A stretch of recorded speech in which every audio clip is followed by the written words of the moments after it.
मैं पुलिस प्रशासन से यही कहना चाहूँगी, जब मतलब मंदिर बनती है तब उनका कार्रवाई कहाँ जाती है। जब हमारे बाबा साहब का ये मुद्दा आता है तब वो सब लोग खड़े हो जाते हैं, जब वो सो जाते हैं कि उनकी आंखें बंद हो जाती हैं। मैं तो उनसे इतना ही कहना चाहूँगी, जब अब ऐसा करेंगे तो हम लोग, पूरी जनता जाग गई है, भीम आर्मी जाग गई है।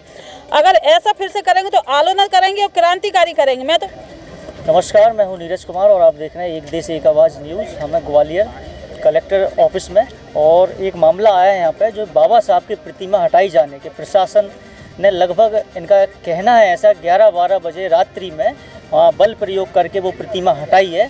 हम इसकी पूरी जानकारी लेंगे। और ये घटना है जाटवपुरा की, वार्ड क्रमांक 1 पड़ता है, शंकरपुर के आसपास है ये बनी हुई है। हम बात करेंगे, भीम आर्मी के जिला संयोजक जी हैं हमारे साथ, इमरान जी। ये क्या पूरा वाक्य है और क्या कहना चाहते हैं इस पर? सबसे पहले मैं मीडिया का धन्यवाद करता हूं। मामला ये है कि वहाँ पर बाबा साहब की मूर्ति लगी हुई थी, तो कल रात 11 बजे के टाइम पे शासन और प्रशासन ने वहाँ खड़े होकर और अपने दबाव से वहाँ के जो नौजवान लड़के थे उनको पकड़ के लेके आए घर से, और उनको डंडे मार के नहीं, और उनके हाथों से उनने मूर्ति हटवाई। और बात तो ये है कि वहाँ पर जब मूर्ति हटी है तो वहाँ के जो ट्रांसपोर्ट नगर जाटवपुरा गांव है, उसमें करीबन 200-300 लोगों की बस्ती है। तो वहाँ पर क्या माहौल बहुत गर्म है। और दूसरी बात यह है कि वहाँ पर तनाव का माहौल है। शासन प्रशासन ने अपने भूमाफियाओं के डर के या बीजेपी सरकार के डरने के कारण वहाँ पर बाबा साहब की ये मूर्ति हटाई है। इसका हम बड़ा दुख करते हैं और बड़ा अफसोस वाली बात है कि इस भारत देश के संविधान निर्माता डॉक्टर भीम की मूर्ति हटाई है, उनका अपमान करा है। और तो इस कारण क्या है, गांव के अंदर बड़ा माहौल बना हुआ है। तो हम आज कलेक्टर साहब के पास आए थे और हमने इनको एक आवेदन दिया है कि वहाँ पर जांच कराकर और बाबा साहब की मूर्ति द्वारा लगाई जाए। मुझे तो एक सोची समझी साजिश लग रही है जो सरकार में बैठे हैं उनके द्वारा, क्योंकि कहीं ना कहीं सरकार में बैठे लोगों के द्वारा भूमाफियाओं को संरक्षण मिलता है।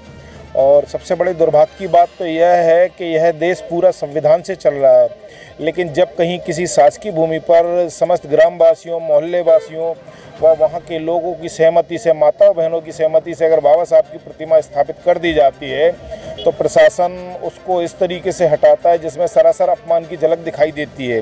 जैसा कि हमारे जो भीम आर्मी के जिला अध्यक्ष हैं, उन्होंने भी आपको अवगत कराया कि जिस तरीके से 60-70 लोग जो प्रशासन के बल के पहुँचते हैं और सब लोगों को घरों में बंद कर दिया जाता है, कुछ लोगों को भगा दिया जाता है, और उन्हीं अपने लोगों के द्वारा, जिन लोगों ने बाबा साहब की प्रतिमा बड़े हर्षोल्लास के साथ स्थापित की थी, उन्हीं के द्वारा हटवाई जा रही। तो ये सीधा सीधा क्लियर दिखाई दे रहा है कि कहीं ना कहीं सरकार का दबाव है और जो भूमाफियाओं को संरक्षण मिल रहा है उनको यह पूरी तरह संरक्षण दिया जा रहा है कि भाई ज़मीन आपको हम खाली करा कर देंगे, उसके बाद आपको इसको कैसे कब्जा करना, क्या करना है, यहाँ बाबा साहब की प्रतिमा नहीं रखी जाएगी।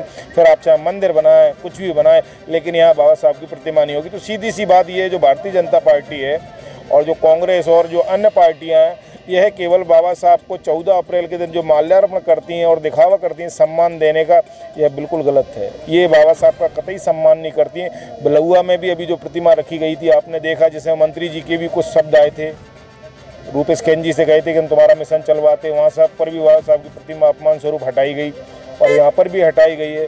तो बस मैं यही कहना चाहता हूँ आपके माध्यम से, आपके न्यूज़ के माध्यम से, कि अगर समय के रहते और जल्द से जल्द अगर बाबा साहब की प्रतिमा सम्मान पूर्वक वहाँ स्थापित नहीं की गई तो इसके लिए बहुत बड़ा जन आंदोलन होगा। भीम आर्मी और आज़ाद समाज पार्टी के संयुक्त तत्वाधान में इसमें जो भी जनहानि होती है उसका जिम्मेदार शासन प्रशासन होगा।